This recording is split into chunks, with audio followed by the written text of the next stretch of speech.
लैला अलिफ लैला अलिफ लैला अलिफ लैला अलिफ लैला अलिफ लैला। দেখ সব নতুন কাহিনী মন ভরে দেয় তার বাণী কত যুগ পেরিয়ে গেছে নতুন তবু রয়ে গেছে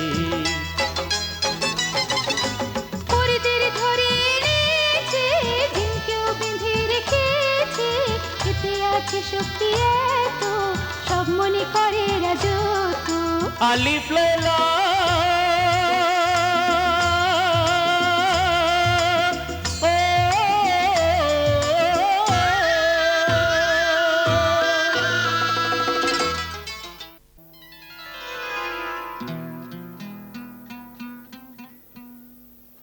ইচ্ছে হচ্ছে তাই কাহিনী শুনতে চাই জলদি বয়ান করো এ মালিকায়ে জাদু বলো শেহজাদা বাদশাহ কি হাকিম দোবানের খিলাফ ওই অকৃতজ্ঞ কৃতঘ্ন উজিরের কথা মানল?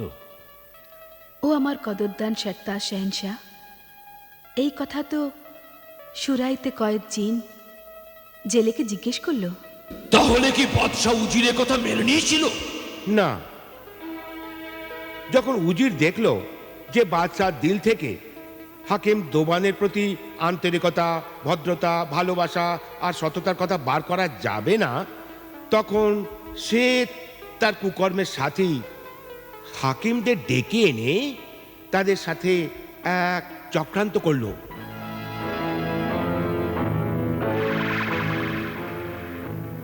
আমার সহযোগী মদতকারী বন্ধুরা, যদি আমরা শীঘ্রই হাকিম দোবানকে চিরনিদ্রায় না শুইয়ে দিই তো যেন যে সর্বদে স্বভাবের রূপ নিয়ে আমাদের খারাপ সময় আসছে। হুজুর, হুকুম দেন তো হাকিম দোবানকে কতল করে দিই। না, এতে দরবারে আমির আর অন্য মুলুকের দূত আর শহরের জনতার সামনে আমাদের চক্রান্ত গোপন থাকবে না, আর শাহী কানুনের মোতাবেক আমাদের গর্দান উড়িয়ে দেওয়া হবে। তাহলে হুজুর, আমার মালিক, আপনি আপনার মাথার মধ্যে কি এমন ভয়ঙ্কর চাল ভেবে রেখেছেন? তা হলো যে ওষুধ দিয়ে হাকিম দোবান বাদশাহকে দীর্ঘায়ু দিতে চাইছে ওই ওষুধ দিয়ে আমি হাকিম দোবানকে মৃত্যুদণ্ড দেওয়াবো। কিভাবে আমার বুদ্ধিমান অন্নদাতা? ঠিক সেইভাবে যেভাবে লোহা লোহাকে কাটে আমি সর্বদে সেবাব ওষুধে বিষ মিশিয়ে দেব আর বাদশার হাতেই হাকিম দোবানের গর্দান উড়িয়ে দেব। বাহ বাহ, কি মাথায় না খাটিয়েছেন হুজুর। মন চাইছে আপনাকে একটু আদর করি।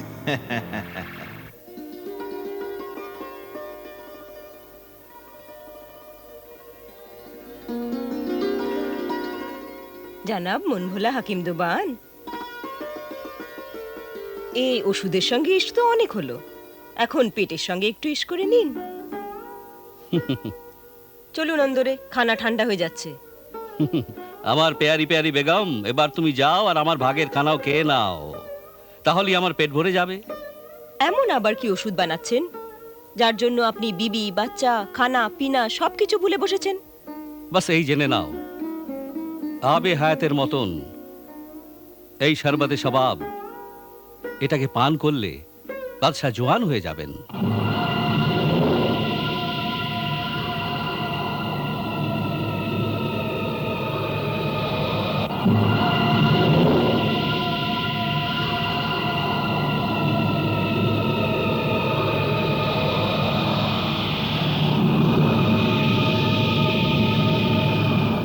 অসম্ভবকে সম্ভব করার শক্তিশালী অদ্বিতীয় ওষুধ আপনি বাদশাকে দেবেন? এ ওষুধ বাদশাকে দেবেন না, বাদশার কি ভরসা?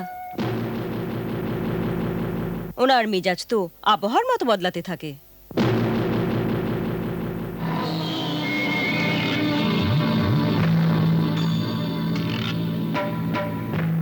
এই ওষুধ তো আপনার খাওয়া দরকার, তাহলে আপনি গরিবের অসহায়দের আরো অনেক বেশি সেবা করতে পারবেন।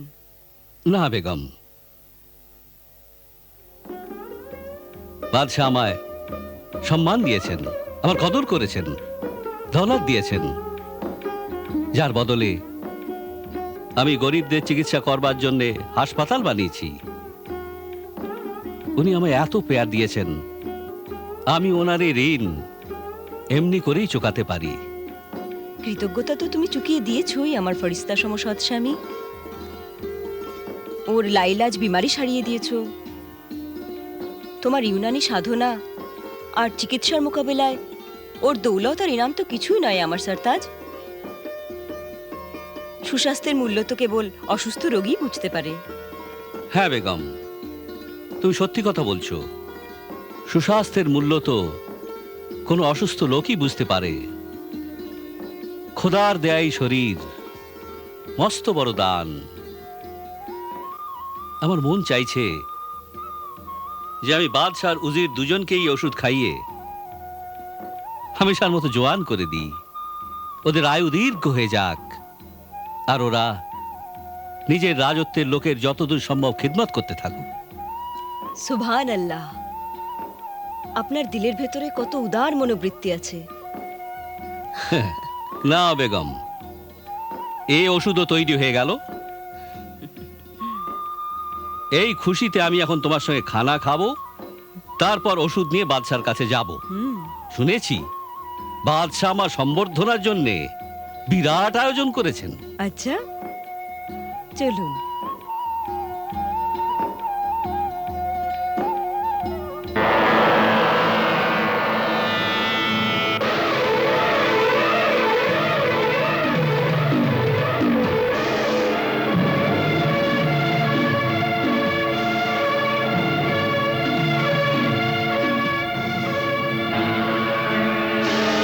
এ ওষুধ বাচ্চাকে দেবেন না। বাচ্চার কি ভরসা, বাচ্চার কি ভরসা।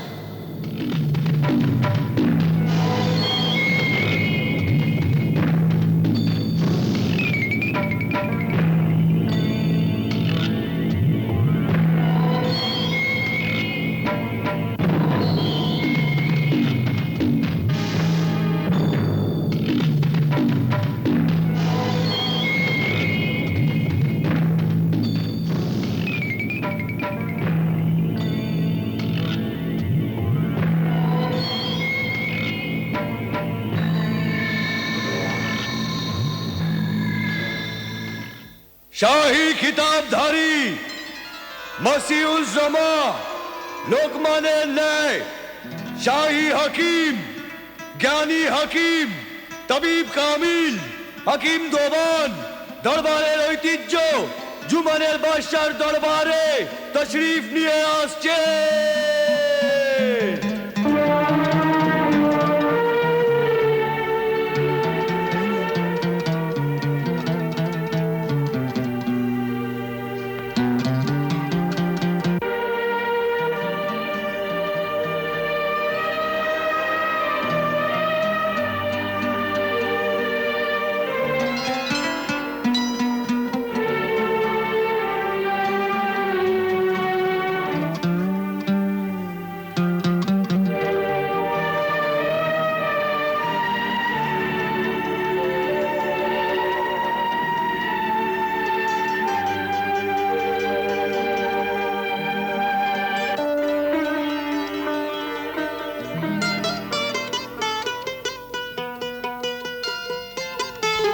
খুশামদীদ ও আমার বয়োবৃদ্ধ নতুন জীবনের প্রেরণা। খুশামদীদ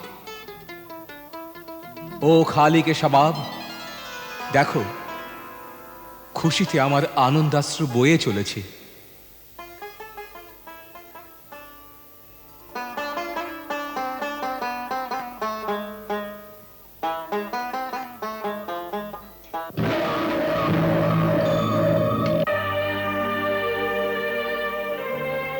আর হৃদয়ের উতলা মনের ইচ্ছে, আমার চোখের খুশির অশ্রু বারবার তোমার শুকরিয়া প্রকাশ করতে চাইছে মসিহা। হে আমার দোস্ত কাদরদান বাদশাহ, যে দিনের জন্য আমি প্রতিটি পল গুনছিলাম, আজ সেই দিন এসেছে। এই নিন, এই আমার সাধনার ধন, আমার সারা জীবনের অভিজ্ঞতার ফল।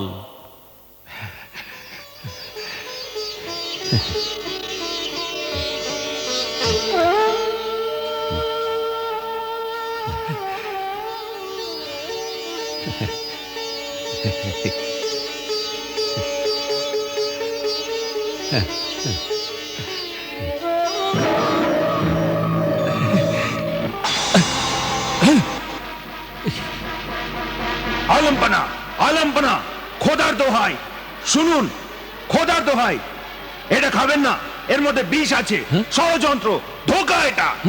হ্যাঁ বেআকুল, বদতমিজ, বদজবান ওয়াজির, এ তুমি কি বলছো? হোশে আছো না নেই? হে সর্বজ্ঞানী বাদশাহ, এই শরবতে স্বভাবে মৃত্যু লুকিয়ে আছে। হাকিম দোবান ধোঁকাবাজ, ও হুজুরের দুশমনের সঙ্গে হাত মিলিয়েছে। ওয়াজিরে আজম, আমি তোমার ব্যবহারে হয়রান হচ্ছি যে তুমি আমার সামনে দুনিয়ার সব থেকে বড় আলেম, নেক আর ওয়াফাদার আর সব থেকে ইমানদার ইনসানের ওপর অপবাদ লাগাতে চাইছো। আমি প্রথমবার তোমায় মাফ করেছিলাম, কিন্তু কসম খোদার নামে ওয়াজির, আমি এখনই তোমার শরীরকে টুকরো টুকরো করে দেব। আজ তুই বাঁচবি না। সবুর যাবো না, সবুর। বেশ, আজ আপনি ভুল বুঝে তলোয়ার দিয়ে নেমক হালালকে হালাল করে দিন, কিন্তু মহাবুদ্ধিমান বাদশাহ, আমায় অনুমতি দিন, আমি এই দাগাবাজির প্রমাণ পেশ করি। আমার কোনো প্রমাণের প্রয়োজন নেই। আমি জানি যে তুই শয়তানের মতো আমায় ছলনা করতে চাস। তুই হাকিম দেওয়ানের সম্মানের জন্য জ্বলছিস, কেননা ওর মহানতার সামনে তুই আর তোর জাহিল নাকল হাকিম, হাকিম দোবানের জুতোর সুখ তলার এক কণা মাত্র নয়। ও হাকিমের বন্ধু জ্ঞানী বাদশাহ, আমার অনুরোধ এই যে ওয়াজিরে আজমকে প্রমাণ পেশ করার অনুমতি দেয়া যাক। না, ও ফরিস্তা মহান হাকিম, তুমি জানো না তুমি আমার নজরে আমার মাথার মুকুটের ওপরে। আমি একবার নিজের ওপর সন্দেহ করতে পারি, কিন্তু তোমার উপর নয়। আমার মনের সিংহাসনে খোদার পরে তোমারই স্থান আছে। আমি তোমার উপর সন্দেহ করে আমার আল্লাহ নিজের নজরে গুনেগার হতে চাই না। আমি ওকে জরুর কতল করব। মুফতি আদিল, কতল হওয়ার আগে আপনার শেষ ইচ্ছা বয়ান করুন উজির। আমার অন্তিম ইচ্ছা শুধু এই যে আমায় হাকিম দোবানের দাগাবাজির প্রমাণ পেশ করবার অনুমতি দেওয়া হোক। অনুমতি দিয়ে দিন জাহাপনা। মুফতি আদিল,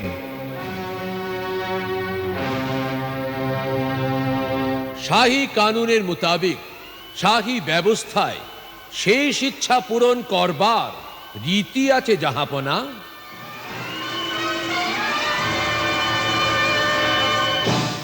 অনুমতি দিলাম।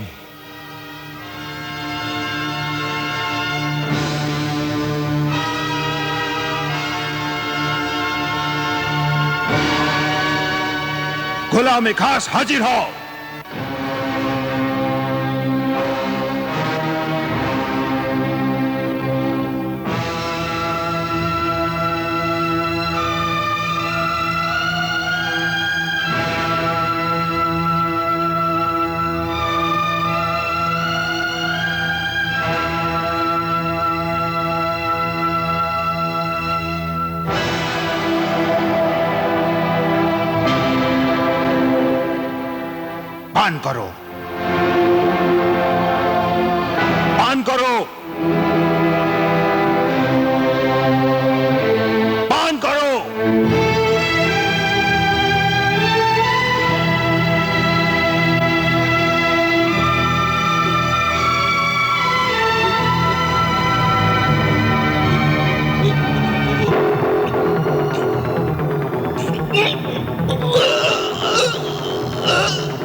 উফ আমার খোদা, উফ আমার খোদা,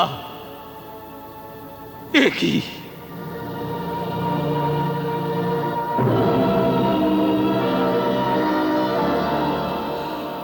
আমার ওষুধ এরকম হতে পারে না, হতে পারে না।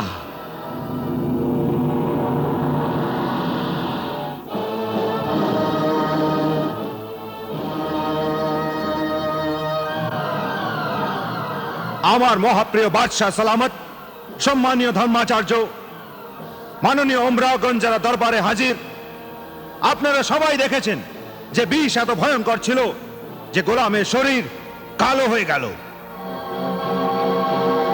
এখন ফয়সালা আপনাদের হাতে যে দাগাবাজ কে, হাকিম দোবান না আপনাদের ওয়াফাদার ওয়াজির? ওরে ধূর্ত ওয়াজির, এখন আমি বুঝেছি এ তোর ষড়যন্ত্র। তুই এর মধ্যে বিষ মিশিয়েছিস, তা নইলে তোর মালুম কি করে হলো যে শরবতে স্বভাবের মধ্যে বিষ ছিল? জবাব দাও উজিরে আজম, এই চক্রান্তে আমি তো তোমারই হাত দেখতে পাচ্ছি, তা না হলে তুমি বিষের কথা কি করে জানলে? আমার গোয়েন্দারা আমায় এর খবর দিয়েছিল। ধর্মাচার্য, এখন আমি হাকিম দোবানকে প্রশ্ন করতে চাই যে এই ওষুধ তুমি নিজে তৈরি করেছিলে? হ্যাঁ।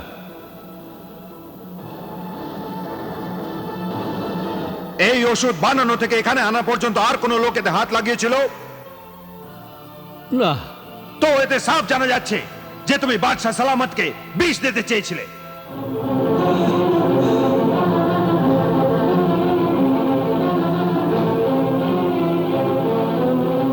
না,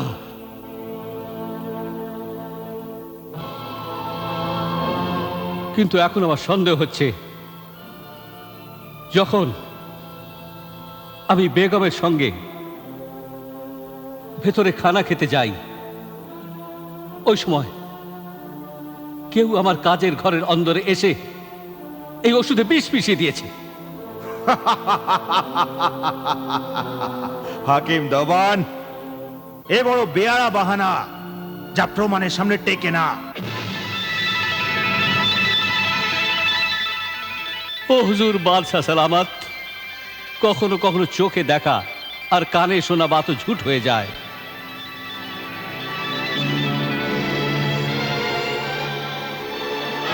ও আমার বাদশাহ, বিশ্বাস করো আমি নির্দোষ।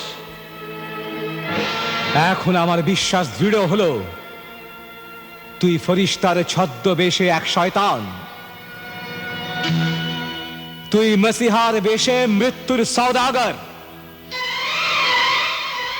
তুই ষড়যন্ত্রী, খুনি। আজ তুই কতল হওয়ার হাত থেকে বাঁচবি না।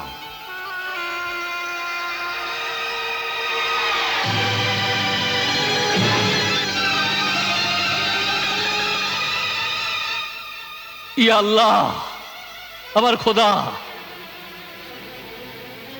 এ তুই কোন অকৃতজ্ঞ বদমাস, বেঈমান নারকী লোকেদের দুনিয়ায় আমাকে পাঠিয়েছিস, যাদের নোংরা মন, কুনজর আর কান পাতলা, যাদের ভালো মন্দর বিচার নেই, যারা অন্যের কথার উপরে চলে আর আপন আক্কেলে ফয়সলা করে না, তারা যে বেকুব, সত্যের দুশ্মন আর বদমাশের দোস্ত।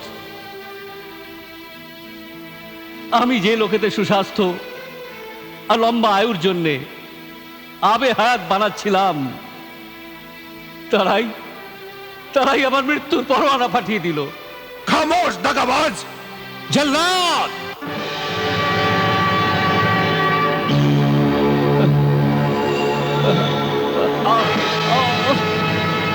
মুফতি আদিন, প্রাচীন শাহী কানুন আর রেওয়াজের মোতাবেক হাকিম দোবানের কাছ থেকে জানা হোক মৃত্যুর পূর্বে কি তার শেষ ইচ্ছা। ও মৃত্যুদূত শাহেনশাহ, আমায় এটুকু সময় দিয়ে দাও যে আমি ঘরে যাই, কারণ আমার কাছে জ্ঞান, ওষুধ আর চিকিৎসার যে কিমতি কিতাব আছে তা আমি এমন কোনো কদরদান আলিম হাকিমকে দিয়ে দিই যার দ্বারা গরিব, লাচার আর অসুস্থ মানুষের চিকিৎসা হতে পারে। আর আমার কাছে খুবই আশ্চর্য ধরনের ওষুধ আর চিকিৎসার বিশদ বর্ণনাময় এমন এক দুর্লভ কিতাব আছে যা দুনিয়ায় সির্ফ আমার কাছে আছে।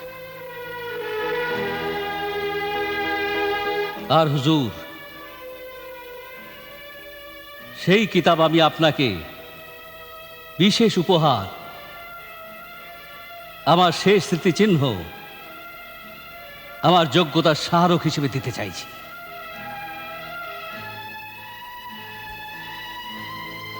এমন কি কথা আছে ওই কিতাবে? ও আমার জ্ঞানী বাদশাহ জোমান, ওতে অগুন্তি বুদ্ধিকে হতবাক করে দেওয়ার মতো কারিশমা আছে। অর্থাৎ?